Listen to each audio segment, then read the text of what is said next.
Бәріне сәлем. Бүгін тапсырманы өзі құрастырып беретін жасанды интеллект түрімен бөлісемін. Ең алдымен осы Defeat сайтына кіріп, регистрация жасайсыздар. Осы жаққа Google аккаунтпен тіркелуге болады.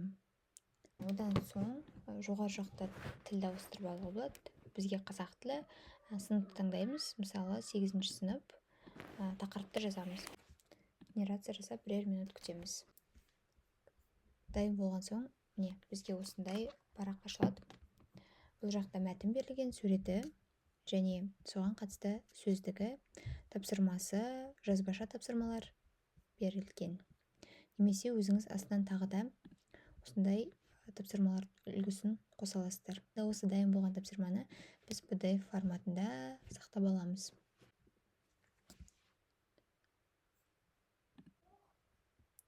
Міне тапсырма осылай бізге дайын болды. Егер де қандай да бір жүйені өзгерткілеріңіз келсе, бұл жақта негізінен ақылы. Сондықтан Google-ға кіріп, PDF-ті Word-ға ауыстырып алсақ болады. Кейбір сұрақтарға келіспесеңіздер, алып тастап орнына жаңасын жазуға болады. Міне